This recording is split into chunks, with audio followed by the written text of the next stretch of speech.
नमस्कार दोस्तों। रामायण एक ऐसा ग्रंथ है जिसमें सिर्फ राम और रावण के युद्ध की कहानी नहीं मिलती, बल्कि इसमें कई ऐसे महत्वपूर्ण किरदार हैं जिनके जीवन का परिचय मिलता है। उन्हीं किरदारों में से एक किरदार मेघनाद का भी था, जो कि परम योद्धा था। जब मेघनाद का जन्म हुआ तो वह बाकी बच्चों की तरह रोया नहीं, बल्कि अपने पिता की गोद में शेर की तरह दहाड़ा था।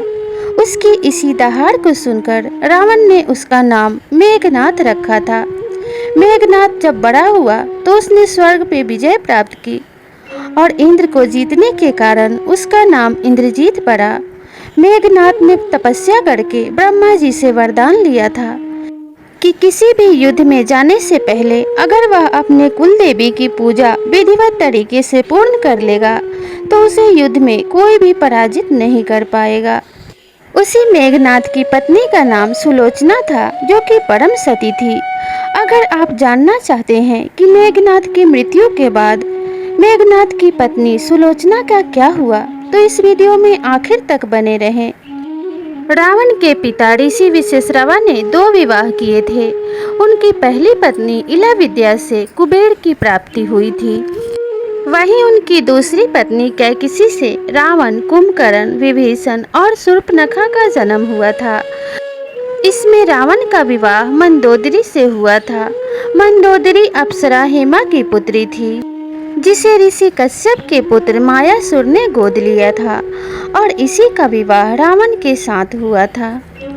रावण और मंदोदरी का मेघनाद ज्येष्ठ पुत्र था और बड़ा ही पराक्रमी और वीर योद्धा था। जब मेघनाद मंदोदरी के गर्भ में था और उसका जन्म होने वाला था, तब रावण ने अपनी शक्ति से सभी ग्रहों की चाल बदल दी थी और उन्हें मेघनाद के 11वें स्थान में रख दिया था। लेकिन शनिदेव रावण की दुष्ट बुद्धि से परिचित थे और उन्होंने अंतिम समय में अपनी चाल बदल ली और वे मेघनाद के 11वें स्थान से 12वें स्थान में चले गए, जिसके कारण मेघनाद अमर नहीं हो पाया था, क्योंकि रावण चाहता था कि रावण का पुत्र मेघनाद वीर और पराक्रमी होने के साथ साथ अमर भी हो, ताकि कोई उसका बाल भी बांका नहीं कर पाए। पर शनिदेव के कारण ऐसा नहीं हो पाया। इस बात से क्रोधित रावण ने शनिदेव को लंका में कैद कर लिया और बंदी बना के रखा था। मेघनाद की शिक्षा दीक्षा स्वयं महादेव के हाथों हुई थी और महादेव से शिक्षा प्राप्त करके वह कई अस्त्र और शस्त्रों का ज्ञाता बन गया था। उसने अपने कुलदेवी के मंदिर में दैत्य गुरु शुक्राचार्य से शिक्षा प्राप्त करके कई सिद्धियों का ज्ञाता बन गया था। जब वह युवा हुआ तो उसने ब्रह्मदेव की घोर तपस्या करके यह वरदान प्राप्त कर लिया था कि किसी भी युद्ध पर जाने से पहले अगर वह अपने कुल देवी की पूजा और तपस्या करके उन्हें प्रसन्न कर लेता है तो उसे युद्ध में कोई भी पराजित नहीं कर पाएगा। और इतनी सिद्धियों और अस्त्र शस्त्रों को प्राप्त करने के बाद मेघनाद को पराजित करना बड़ा ही मुश्किल था। अपने अस्त्र शस्त्रों और शक्तियों के बल पे मेघनाद ने एक बार इंद्रदेव को भी पराजित कर दिया था और उन्हें बंदी बना लिया था। ब्रह्मदेव के कहने पे मेघनाद ने इंद्रदेव को मुक्त कर दिया, जिससे प्रसन्न होकर ब्रह्मदेव ने उसे कई अस्त्र शस्त्र प्रदान किए थे। इन अस्त्र शस्त्रों को प्राप्त करने के बाद मेघनाद एक परम शक्तिशाली योद्धा बन गया था और इसी मेघनाद का विवाह सती सुलोचना से हुआ था। सुलोचना रामायण काल की एक ऐसी परम सती स्त्री थी जिसके गुण मंदोदरी और देवी सीता से कम नहीं थे। उसका विवाह भले ही राक्षस कुल में हुआ था, लेकिन उसके चरित्र में दैवीय गुण मौजूद थे। रामायण के युद्ध के दौरान जब कुंभकर्ण मारा गया, तब रावण ने अपनी ज्येष्ठ पुत्र मेघनाद को युद्ध में उतारा था। तभी रावण की पत्नी मंदोदरी ने अपने पुत्र को समझाने का बहुत प्रयास किया और कहा कि पुत्र, युद्ध में जाना तुम्हारे लिए विनाशकारी होगा, इसलिए तुम युद्ध करने नहीं जाओगे। तब मेघनाद ने एक वीर पुत्र की तरह अपनी माता को समझाते हुए कहा था कि माता श्री, मैं जानता हूँ कि श्री राम विष्णु अवतार हैं और युद्ध में मेरी पराजय हो सकती है, लेकिन जब मेरे पिता चारों तरफ से शत्रुओं से घिरे हुए हैं तो मैं अपने पिता को इस हालत में नहीं छोड़ सकता। ऐसे पिता को ठुकराकर अगर मुझे स्वर्ग की भी प्राप्ति हो तो मैं उसे भी ठुकरा दूंगा। अपने पिता के लिए लड़ते लड़ते मुझे वीर गति प्राप्त हो, यही मेरे लिए उत्तम है। इतना कहकर मेघनाद युद्ध करने चला गया था। जब मेघनाद युद्ध करने उतरा तो उसके शक्ति प्रदर्शन को देखकर स्वयं श्री राम और लक्ष्मण भी आश्चर्यचकित थे। मेघनाद अपनी शक्तियों और अस्त्र शस्त्रों के बल पर सुग्रीव की सेना पर और श्री राम की सेना पर भारी पड़ रहा था। मेघनाद के पास अनेकों मायावी शक्तियां थी और वह अपने मायावी शक्तियों के साथ युद्ध कर रहा था, जिस पराक्रम को देखकर सभी आश्चर्यचकित थे। उसने युद्ध पर जाने से पूर्व अपने कुल देवी को विधिवत पूजा करके प्रसन्न कर लिया था।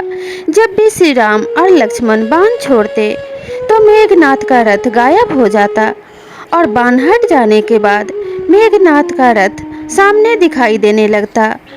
मेघनाद ने मौके का फायदा उठाते हुए श्री राम और लक्ष्मण के ऊपर नागपाश अस्त्र छोड़ दिया।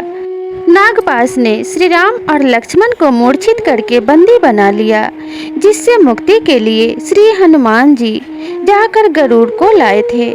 गरुड़ के भय से नागों ने श्री राम और लक्ष्मण को मुक्त कर दिया। जब अगले दिन युद्ध प्रारंभ हुआ तो फिर से मेघनाद का वही प्रदर्शन था और मेघनाद ने अपने शक्ति बाण से लक्ष्मण जी को मूर्छित कर दिया। लक्ष्मण जी को मूर्छित देखकर हनुमान जी बिना देर किए लंका में गए और वहां से वैद्य सुसेन को उठाकर लाए। जब वैद्य सुसेन ने लक्ष्मण जी की नाड़ी देखी तो उन्होंने कहा कि इन्हें बचाने के लिए संजीवनी बूटी की आवश्यकता होगी। तो अब संजीवनी बूटी लाने कौन जाएगा, यही समस्या थी। संकट मोचन हनुमान जी ने इस समस्या का भी हल कर दिया और वे अतिशीघ्र जाकर हिमालय पर्वत से संजीवनी बूटी लेकर आए, जिसके कारण लक्ष्मण जी के प्राणों की रक्षा हुई। और तीसरे दिन युद्ध में विभीषण के कहने पर लक्ष्मण जी मेघनाद के पीछे पीछे लंका पहुंच गए और चौथे दिन युद्ध में लक्ष्मण जी के घातक अस्त्रों के द्वारा मेघनाद का वध हो गया। ऐसा कहा जाता है कि राम जी ने लक्ष्मण जी को पहले ही आगाह कर दिया था कि मेघनाद की पत्नी सुलोचना एक परम सती स्त्री है, इसलिए जब तुम मेघनाद का वध करो तो उसका सर धरती पे नहीं गिरना चाहिए।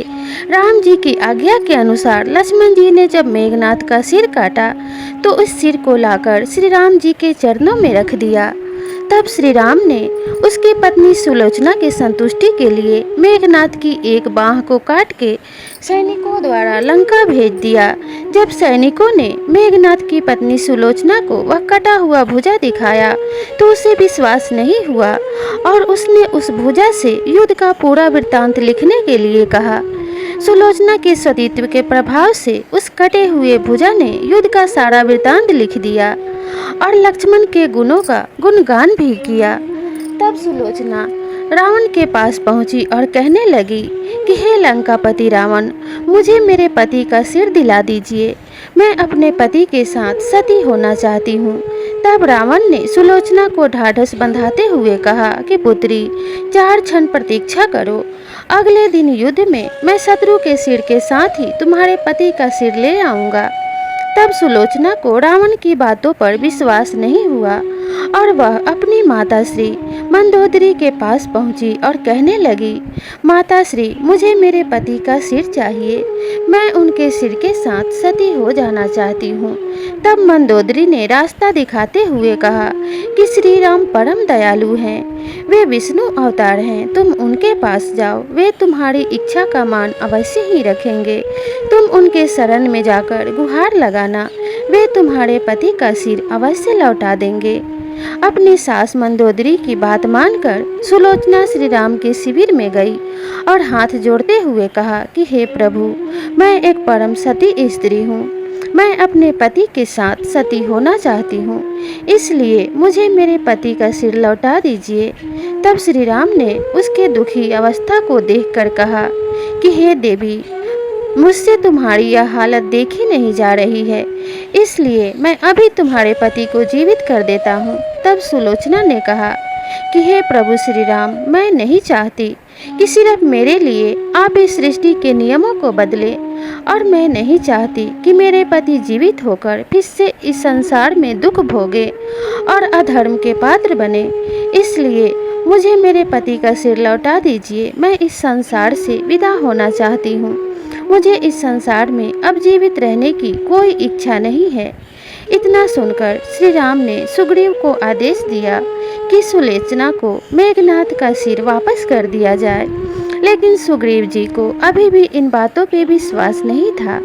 इसलिए उन्होंने सुलोचना को मेघनाथ का सिर लौटाते हुए कहा कि देवी सुलोचना, अगर आपके सतीत्व में इतनी ही शक्ति है तो आप मेघनाथ के सिर से हंसने के लिए कहिए। सुग्रीव की बात सुनकर सुलोचना ने मेघनाथ के सिर को कहा कि हे स्वामी, इनको मेरे ऊपर संदेह है और यह मेरे सतीत्व की परीक्षा है, इसलिए आप हंस दीजिए। इतना सुनते ही मेघनाथ का कटा हुआ सिर जोर जोर से हंसने लगा था, जिसे देखकर सभी आश्चर्यचकित रह गए। सुलोचना अपने पति का सिर लेकर वापस चली गई। अब समुद्र तट पे चिता सजाई गई और सुलोचना अपने पति का सिर गोद में लेकर धधकती हुई चिता पे बैठ गई और अपने पति के साथ सती हो गई। रावण, मंदोदरी और सभी लंका के वासी यह सब देखते रह गए। तो यह सुलोचना की कहानी थी, जो अपने पति के साथ सती हो गई थी और राक्षस कुल में होते हुए भी वह परम सती और दैवीय गुणों वाली स्त्री थी। तो आपको यह कहानी कैसी लगी, हमें कमेंट करके ज़रूर बताइएगा। और अगर आप इस चैनल पे नए हैं तो चैनल को ज़रूर सब्सक्राइब कीजिएगा और इसी तरह की रहस्यमय कहानियों के लिए इस चैनल से जुड़े रहने के लिए बेल आइकन को प्रेस कर लीजिएगा। तो मिलते हैं इसी तरह की रहस्यमय कहानी के साथ, तब तक के लिए नमस्कार।